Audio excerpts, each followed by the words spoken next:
semana llena de acontecimientos. ¿Qué semana no lo es? Por lo menos parece que vamos a cerrar esta con un dólar un poquito más pequeño, un poquito más abajo. ¿Es la fuerza de la foto de Velarde ayer en Palacio con el presidente Castillo, o es la visita del almirante Montoya, comentaba yo? Bueno, muchísimo que comentar. Hugo Guerra me hace el privilegio de venir aquí al programa, caramba, de manera presencial, como dicen los jóvenes. ¿Cómo estás, Hugo? ¿Qué tal? Gracias, Chema. Gracias por estar acá de manera presencial. Gracias, Chema. Todavía no hemos hecho hologramas de nosotros para... Hay que mantener siempre la distancia social, llaman ahora. Así es. Oye, yo diría la distancia antisocial, ¿no? Es antisocial. Pero bueno, por lo menos tengo el gusto de verte. En mi época, distancia social era el canto del plebeyo, ¿no? O sea, claro, la aristócrata y el plebeyo, eso era distancia social. Ahora la distancia social se ha medicalizado. Bueno, vamos a pasar revista a los acontecimientos, si te parece, Hugo. La visita de la gente de Renovación, encabezada por el almirante Montoya, a Palacio ayer. ¿Cómo la ves? A ver, lo que se ha establecido públicamente y con una serie de precisiones es que el presidente Castillo, cuando hace su visita al Congreso de la República, invita a la bancada completa a tener una reunión. Y es más, tengo entendido que el presidente quería reunirse con esa bancada dentro del Congreso. ¿En el Congreso? El Congreso. Ajá. Y cuando le contesta Montoya que estaban en votación en el Pleno y en una serie de otras tareas, aparentemente hay un momento en el que el presidente estaba dispuesto a esperar. Pero dice Montoya, esto va a terminar largo. Entonces, se va... Bueno, eso sí es un dato, sí, que no hemos manejado. Anoche este dato no se ha manejado. Y entonces, cuando el presidente ya se va, los parlamentarios siguen lo suyo, y la última votación es casi a las 9 de la noche. Para esto, lo que tengo entendido es que una parlamentaria de Perú Libre era el nexo y le insistía: el presidente quiere hablar con ustedes, necesita reunirse con ustedes. Entonces toman la decisión de efectivamente ir, pero de acuerdo a lo que yo he escuchado, no voy a revelar naturalmente las fuentes, le hacen reiteradas llamadas telefónicas a Rafael López Aliaga para informarle, sí, lo ha dicho Montoya ahora acá, sí, para informarle, y más, yo no sé si se piden autorización o no, entre ellos, pero en todo caso para informarle. Pero el señor Montoya, el señor López Aliaga aparentemente estaba en un rosario. No atendió las llamadas él personalmente. No atendía las llamadas personalmente. También hay otra versión, y aparentemente está documentada. Subrayo todo esto de aparentemente por las pruebas, pues no las tengo yo. Pero estaba en una comida en Costanera 700 con la señora Norma Yarrow.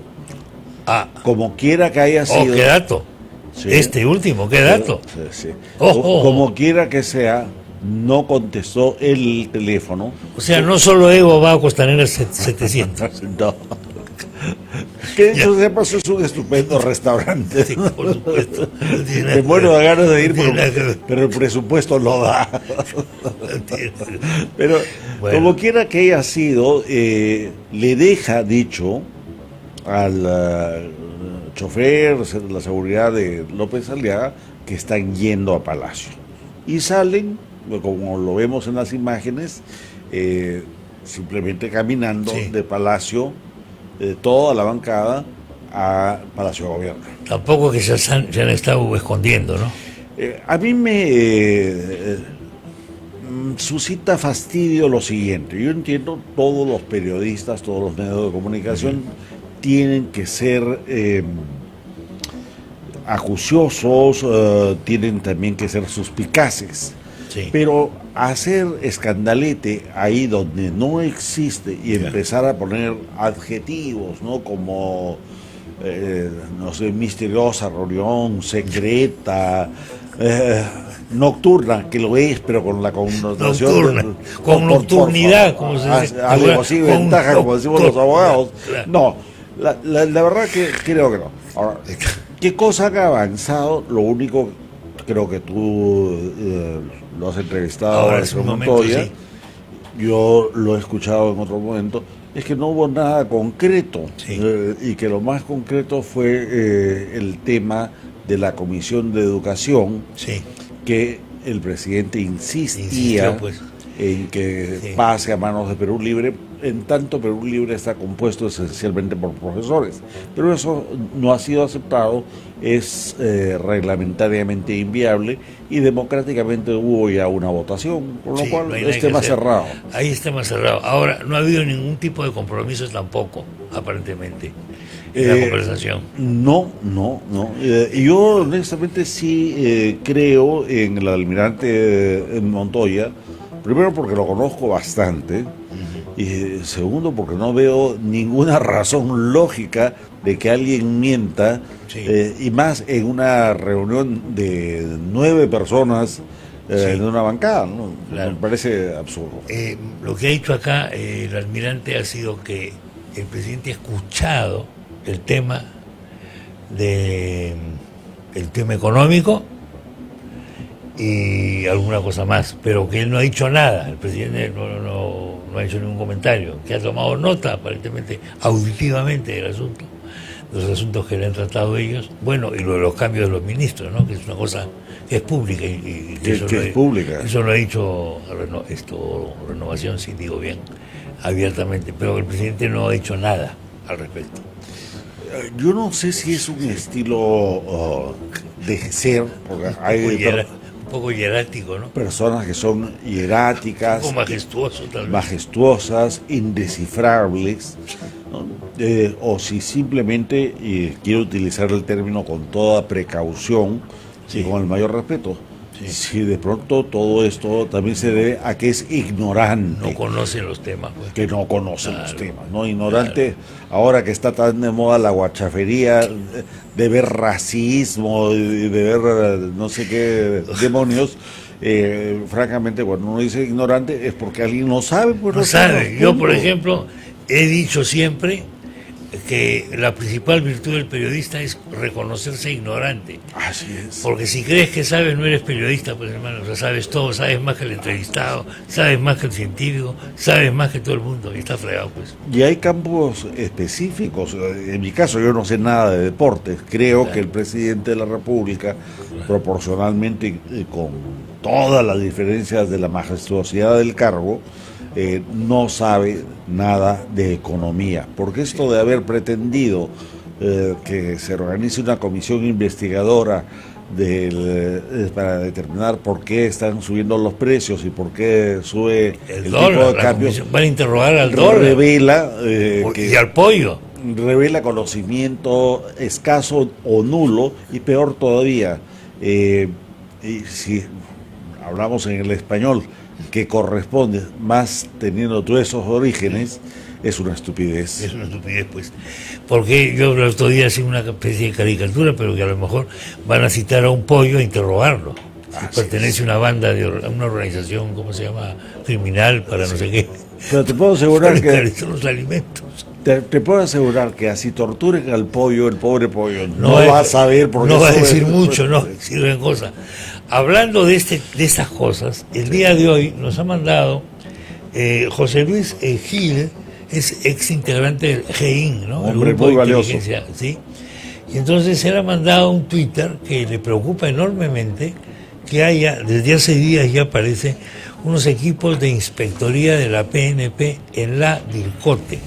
Entonces, él sospecha de que esto es una cosa que tiene un contenido político, que no es una inspección de rutina y que podría tener que ver con los casos abiertos, por lo menos a nivel fiscal, sobre visitas al Braem y cosas parecidas de gente como el congresista Bermejo, el propio congresista Guido Bellido y compañía. A mí me parece que la eso? preocupación de José Luis Gil, un hombre muy valioso, uno de los héroes del Grupo Especial de Inteligencia que terminó con el terrorismo, es válido. A ver, hasta donde conozco, el problema es el siguiente. Dentro del plan que está desplegando el gobierno del señor Castillo, lo que han hecho es un descabezamiento en las Fuerzas Armadas para ubicar a oficiales que son neutros o favorables en los altos mandos. Lo mismo hicieron ya en la policía. Pero en el caso del Ministerio del Interior hay 2 viceministros que han renunciado. Sí.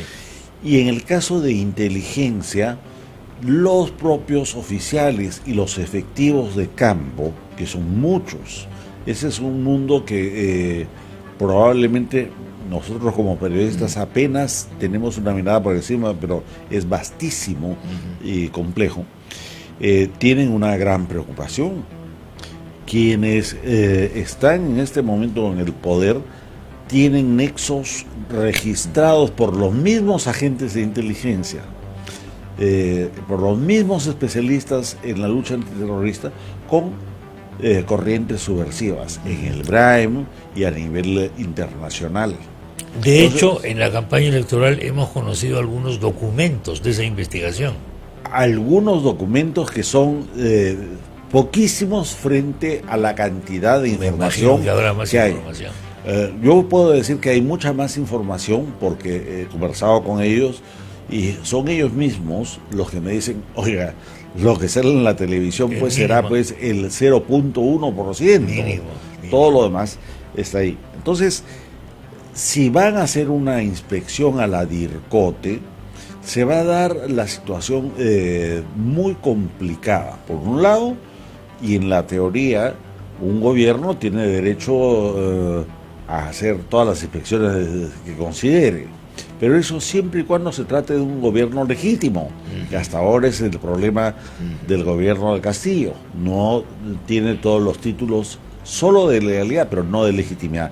Y segundo, los propios efectivos, la propia Dirección contra el Terrorismo dice, ¿cómo un terrorista va a venir a pedirme los secretos que durante años y a costa de vidas humanas hemos tenido que acopiar y ahora ponerle toda la información en bandeja? Entonces, no es miedo, porque conozco a muchos agentes antiterrorismo, sino prevención y prevención profesional y democrática. Porque sería más o menos como decirle, tome usted la hoz para que de una vez me ciegue a mí. Tome el cuchillo para que me mate. Tome el cuchillo, claro. Porque ahí, es complicado, ¿no? Ahí se han gestado los informes que han aparecido en una mínima parte, como tú dices, Hugo, y que involucran a estas personas directamente. Al señor Bermejo, por ejemplo. Así es. Sí, claro, está dentro de un proceso, etcétera. El señor Bellido también, recientemente, porque no olvidemos que el tema, un tema es el de los dinámicos del centro, pero otro tema es las pesquisas sobre vínculos con el terrorismo. Y la fuente de eso es la DIRCOTE. Claro, y la DIRCOTE está también asociada con todo lo que es el estudio del narcotráfico, porque son 2 fenómenos vinculados. Entonces, es dificilísimo. Ahora, si los agentes y los oficiales actualmente a cargo, que vienen de atrás, se niegan, podrían incurrir en faltas de tipo administrativo. Pero, ojo, ya hay pedidos fiscales de investigación, pedidos parlamentarios de investigación. Entonces, si esto no se apura, vamos a estar en una situación muy extraña. No es, sin embargo, solamente el caso de la DIRCOTE. Acá estamos hablando de todo lo que es el aparato de la seguridad del Estado peruano.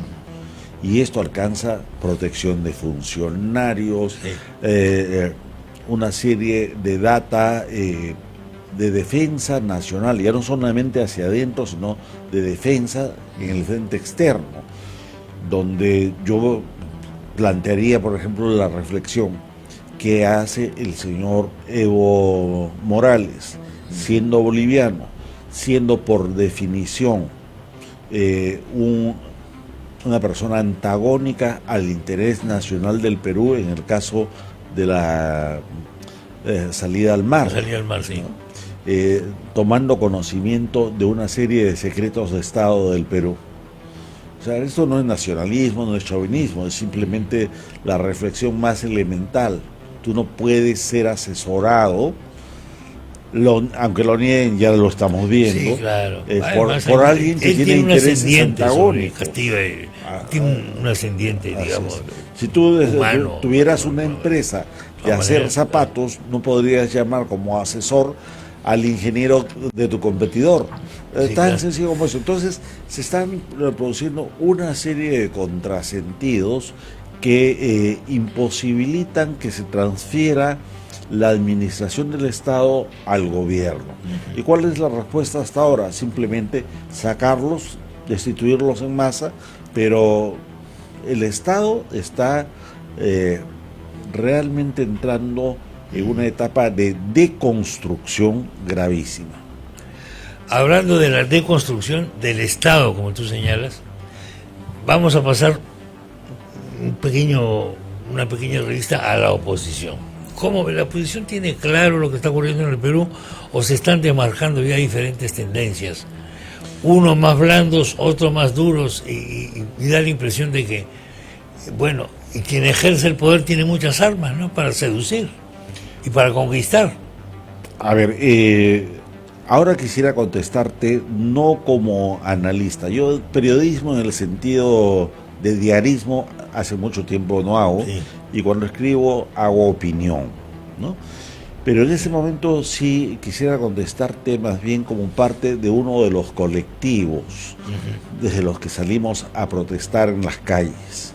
En esa condición he tenido la oportunidad de reunirme ya en diferentes oportunidades con políticos y con miembros de 40 colectivos que son los que hacen marchas, protestas, plantones, etcétera.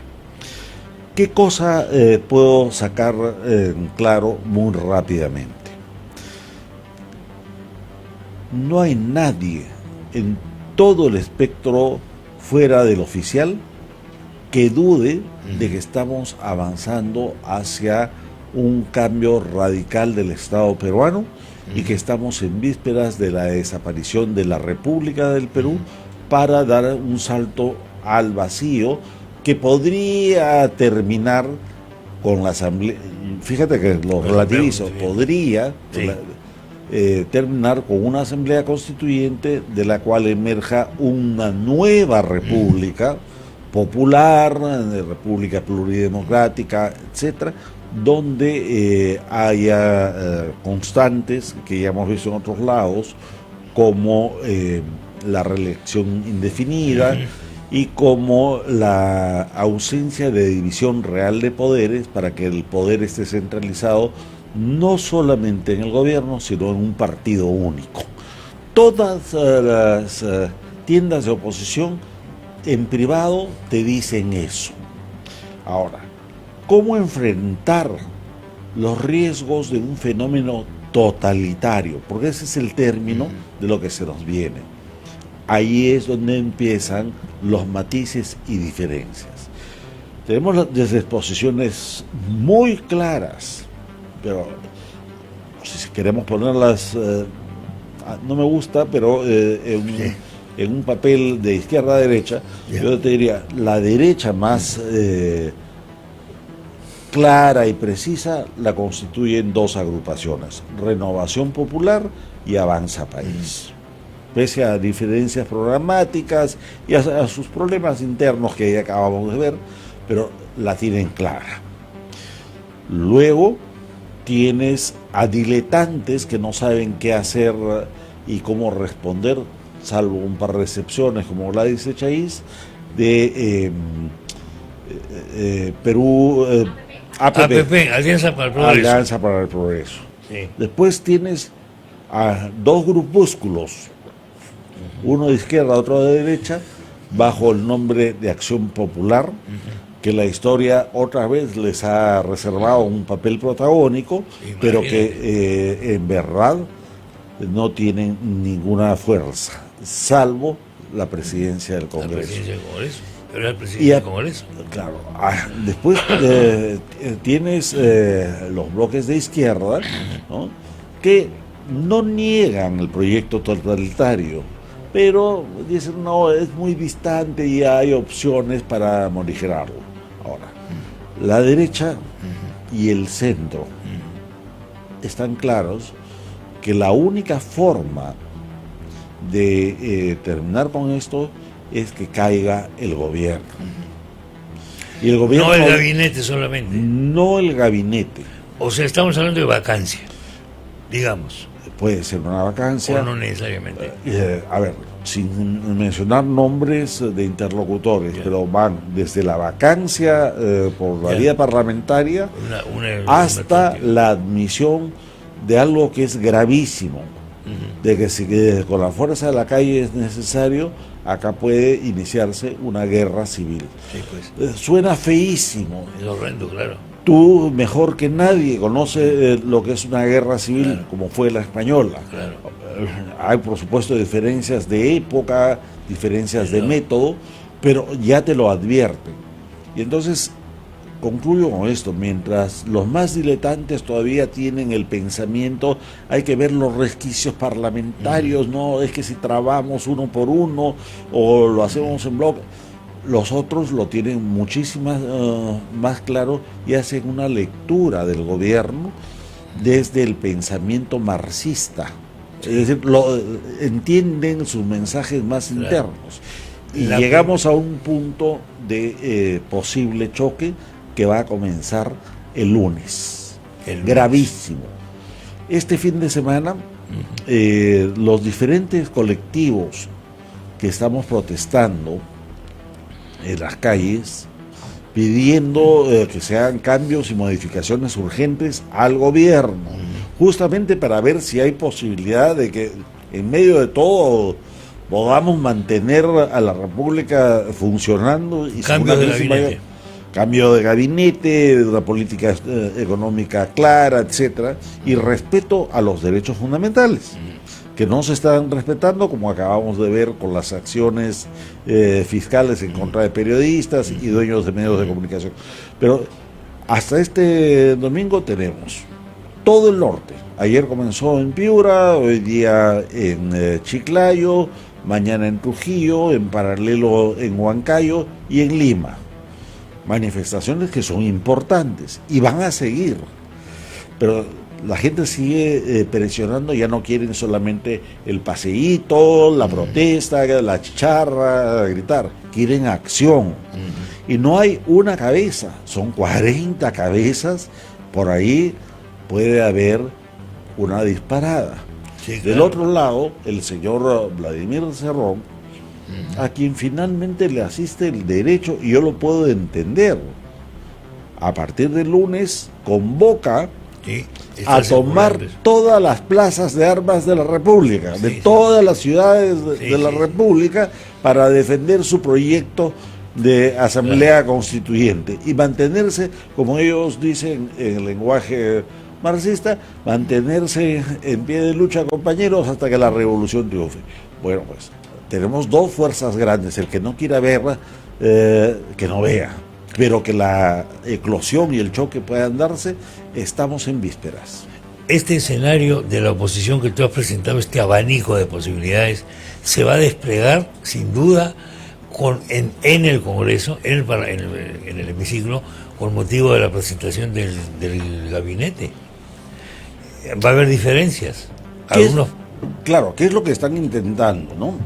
Se han presentado mociones para interpelar a diferentes ministros, comenzando con uno de los más vergonzosos, que es Béjar, el otro de Economía, etcétera. Pero si no concurren, entonces el día 23 el gabinete se va a presentar. Así es. Y ya no le quedará otra posibilidad al Congreso más que votar Sí. en favor o en Confianza, contra. ¿o no? Así es. Tienen una tercera vía, que es abstenerse, no votar. Sí. Pero es más complicado. Muy complicado. De todas maneras, el gobierno volverá a insistir con otro gabinete. Nos corramos el riesgo de la disolución. Pero si se le disuelve y entramos en el juego parlamentario, que es inconducente, es ganar tiempo, no sé para qué, vamos a terminar igual en conflicto. Si no se vota en contra y se le deja hacer, la calle va a seguir presionando. Entonces, disfrutemos la paz relativa por los próximos días. Después no sé qué No viene. habrá paz. No Bueno, sé qué viene. seguiremos en contacto. Miguel, muchas gracias Gracias a ti. por venir hasta acá a darnos tus opiniones, que todo el mundo respeta porque están cubiertas y llenas de sensatez, señoras y señores. Hugo Guerra estuvo con nosotros. Nos tenemos que ir rápidamente a una pausa y continuamos.